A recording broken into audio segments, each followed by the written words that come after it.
ये वीडियो गुजरात का है, जहां एक प्राइवेट कंपनी ने सिर्फ 10 लोगों के लिए वॉक इन इंटरव्यू रखा था, लेकिन वहां पहुंच गए करीब 1800 लोग। भीड़ इतनी ज्यादा बढ़ गई कि कंट्रोल करना मुश्किल हो गया और देखते ही देखते सिचुएशन भगदड़ जैसी हो गई।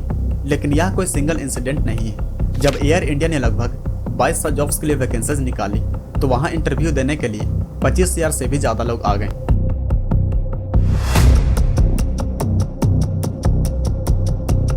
राजस्थान में जब पियोन की लगभग 53,000 वैकेंसीज निकली तो इस जॉब को पाने के लिए करीब 25 लाख लोगों ने अप्लाई किया। लेकिन इनमें सिर्फ 10th या 12th पास ही नहीं, बल्कि PhD, MBA, लॉ ग्रेजुएट्स और सिविल सर्विसेज की तैयारी कर रहे लोग भी शामिल थे। अब ये सारी घटनाएं जो हैं वो एक ही रियलिटी को दिखाती है कि जॉब ढूंढना आज के यूथ के लिए सबसे बड़ी चैलेंज बन चुका है। Many believe that the real crisis at the moment is jobs. Jobs. But there's a jobs crisis, especially for the youth. The ILO says about 65% of the youth in India are jobless. 65%. देश में कोई भी खबर होती है, ये नौजवान दिन रात अपनी नौकरी को लेकर ही मैसेज करते रहते हैं। और यही आंकड़े बताने के लिए काफी है कि देश के इस राज्य में बेरोजगारी का हाल क्या है। देश की इकॉनमी पॉइंट्स टेबल में पायदान दर पायदान ऊपर जा रही है, मगर बेरोजगारी एक बड़ा चैलेंज बना हुआ है। CMIE की रिपोर्ट के अनुसार मई 2024 में भारत की बेरोजगारी दर थी 7%, लेकिन जून महीने में यह बढ़कर 9.2% हो जाती है। और पढ़े लिखे युवाओं की अगर बात करें तो उनकी हालत और भी ज़्यादा खराब है। ILO के डेटा के अनुसार भारत में ग्रेजुएट्स के बीच बेरोजगारी दर 29% तक पहुंच चुकी है, जबकि इलिटरेट लोगों में यह 3.4% है। यानी पढ़े लिखे लोगों में बेरोजगारी दर उन लोगों की तुलना में लगभग 9 गुना ज़्यादा है जिन्होंने पढ़ाई नहीं की है। मतलब आप इंडिया में जितनी ज़्यादा हायर एजुकेशन की डिग्री लेते हो तो आपको बेरोजगार होने के चांसेस उतने ही ज़्यादा बढ़ते जाते हैं। लेकिन ऐसा हो क्यों रहा है? एक तरफ हमें बताया जाता है कि भारत अब दुनिया की 4th लार्जेस्ट इकोनॉमी बन चुका है और कुछ ही सालों में तीसरे नंबर पर होगा।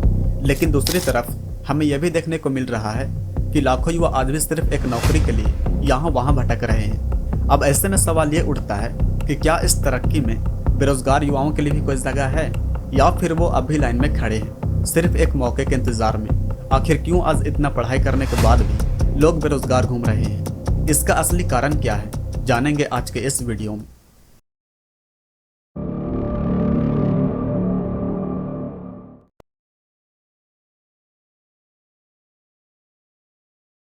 भारत में हर साल लाखों स्टूडेंट्स ग्रेजुएट होते हैं, लेकिन सवाल ये है कि क्या वे सच में जॉब के लिए तैयार होते हैं?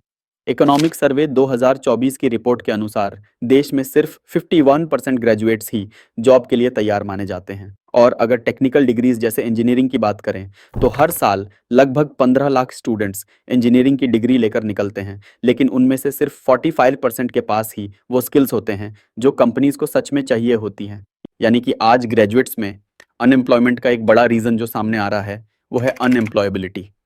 कि अब से कुछ वर्षों के बाद भारत में ऐसे 50% युवा रोजगार के लिए अयोग्य हो जाएंगे जो आज ग्रेजुएट्स हैं। एक तो इसी पर गंभीर चर्चा होनी चाहिए कि लाखों की फीस लेकर इतने नालायक इंजीनियर कैसे पैदा हो रहे हैं और फिर ये कॉलेज चल कैसे रहे हैं। आज भारत में यूथ के पास डिग्री तो मिल जाती है, लेकिन जॉब के लिए जो ज़रूरी स्किल्स और प्रैक्टिकल नॉलेज चाहिए वो नहीं होती। पर इसका रीज़न ये नहीं है कि स्टूडेंट्स नई स्किल सीखना नहीं चाहते या फिर मेहनत नहीं करते, बल्कि इसका कारण है हमारा एजुकेशन सिस्टम। 5 साल पुराना iOS भी आज की डेट में आउटडेटेड माना जाता है, लेकिन इतनी इंपॉर्टेंट चीज हमारा एजुकेशन सिस्टम आज भी बस थोड़े से चेंजेस के साथ ऐसे ही चल रहा है। आज भी अधिकांश कॉलेजों में पढ़ाई का फोकस सिर्फ थ्योरी और रट्टा लगाने पर होता है। यहाँ छात्रों से ये उम्मीद किया जाता है कि वे सिर्फ थ्योरी याद कर लें, बिना ये समझे कि उसका रियल लाइफ में क्या यूज है। Yes? Sir, machines are any combination of bodies so connected that their relative motions are constrained, and by which means force and motion may be transmitted and modified as a screw in its nut, or lever arranged to turn about a fulcrum, or a pulley bound pivot, etc. Especially construction more or less complex, consisting of a combination of moving parts or simple mechanical elements as wheels, levers, cams, etc.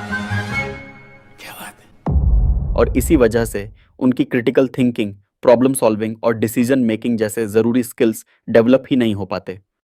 बहुत सारे कॉलेजों में अभी भी पुराना syllabus ही चल रहा है, जबकि टेक्नोलॉजी और इंडस्ट्री दोनों ही तेज़ी से बदल रहे हैं। आज दुनिया जब आर्टिफिशियल इंटेलिजेंस, IoT यानी इंटरनेट ऑफ थिंग्स, 5G और ग्रीन टेक्नोलॉजी जैसे नए सेक्टर्स में तेजी से आगे बढ़ रही है, वहीं भारत के ज़्यादातर इंजीनियरिंग ग्रेजुएट्स इस क्षेत्र में काफ़ी वीक हैं। अनस्टॉप टैलेंट रिपोर्ट 2025 के अनुसार 83% इंजीनियरिंग ग्रेजुएट्स के पास न तो जॉब ऑफर है और न ही इंटर्नशिप का कोई ऑफर मिला।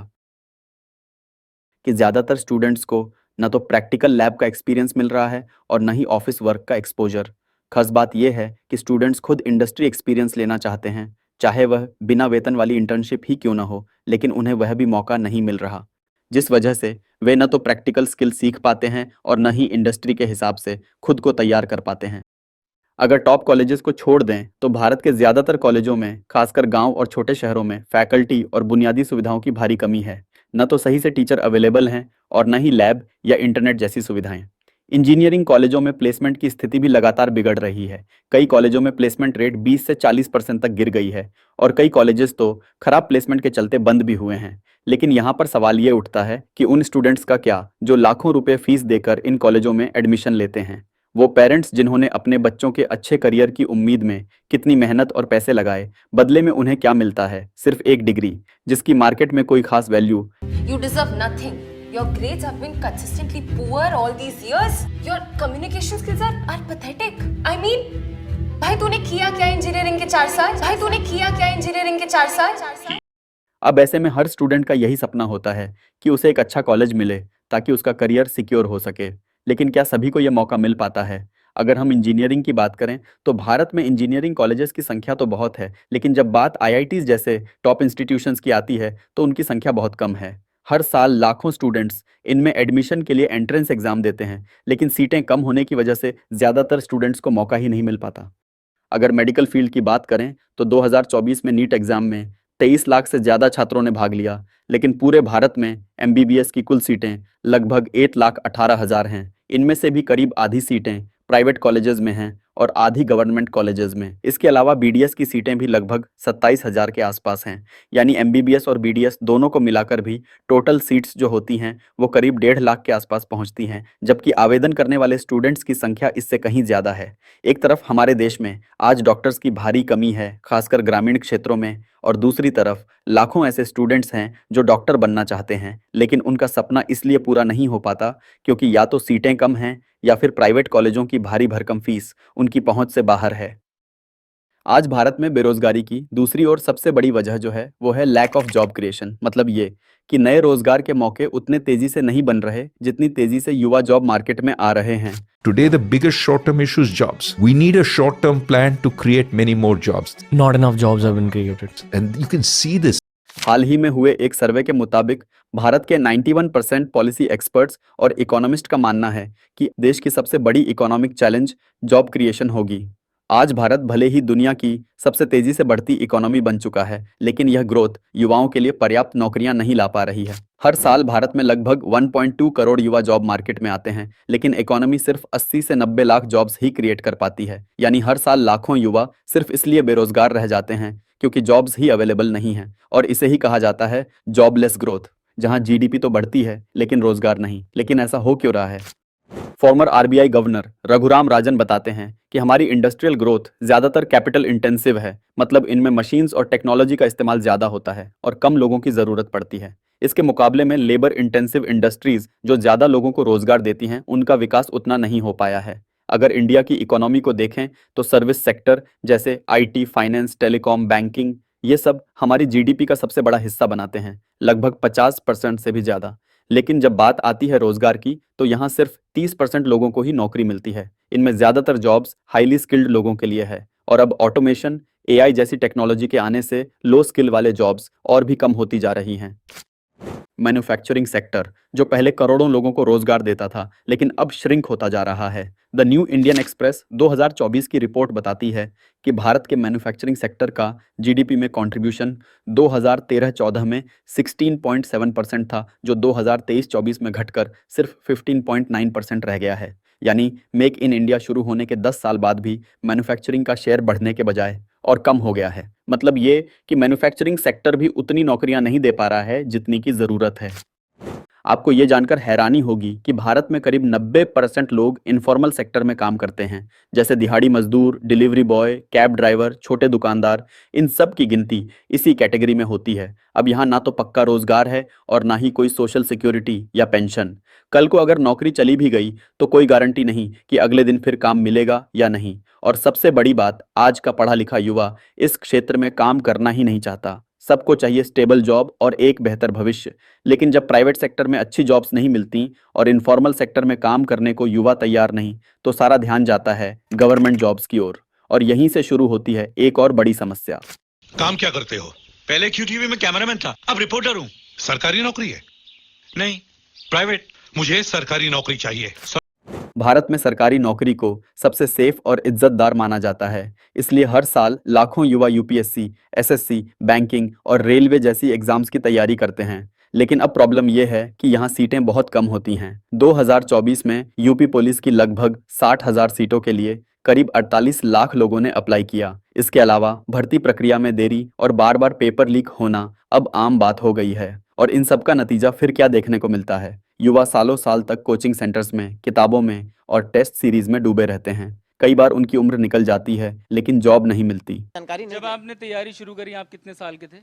सर उस समय हम 18 साल के थे। और अभी? अभी हम 30 साल के हो गए हैं। 30 साल के हो गए। तो पिछले 12 सालों में आपने अपनी जिंदगी में क्या किया है? जिंदगी में सर पढ़ते गया, डिग्री लेते गया। अगर भारत में बेरोजगारी की समस्या को सुलझानी है तो सबसे पहले एजुकेशन सिस्टम में बदलाव लाने की ज़रूरत है। थ्योरी के साथ साथ स्किल डेवलपमेंट, इंटर्नशिप और प्रैक्टिकल ट्रेनिंग को बढ़ावा देना ज़रूरी है। दूसरा, रोजगार के अवसर बढ़ाने होंगे और नई जॉब्स क्रिएट करनी होंगी। लेकिन यहाँ पर यह ध्यान देने की ज़रूरत है कि जॉब्स अच्छी और लोगों की एबिलिटी के हिसाब से मिलें, क्योंकि अक्सर ये देखा जाता है कि लोग नौकरी तो कर लेते हैं लेकिन उन्हें उसमें सेटिस्फैक्शन नहीं मिल पाता। जी हाँ, ये सारे युवा वो हैं जो सफाई कर्मचारी बनना चाहते हैं। लेकिन अफसोस की बात यह है कि इनमें से कई युवा ऐसे हैं जिनके पास ग्रेजुएशन, पोस्ट ग्रेजुएशन और यहां तक कि इंजीनियरिंग की डिग्री भी है। तीसरा, यूथ को सिर्फ जॉब मांगने वाला नहीं बल्कि जॉब देने वाला बनाना होगा। इसके लिए जरूरी है कि सरकार स्टार्टअप, इनोवेशन और एंटरप्रेन्योरशिप को बढ़ावा दे, जिसमें फंडिंग, ट्रेनिंग और मेंटरशिप जैसी सुविधाएं यूथ को मिलें ताकि वे खुद के साथ साथ दूसरों के लिए भी नए रास्ते खोल सकें। आज भारत के पास दुनिया की सबसे बड़ी युवा आबादी है। यह एक बहुत बड़ी ताकत है। अगर हम इस ताकत को सही डायरेक्शन, एजुकेशन और अपॉर्चुनिटी दें तो भारत न सिर्फ आत्मनिर्भर बनेगा बल्कि आने वाले समय में दुनिया की सबसे बड़ी सुपर पावर भी बन सकता है।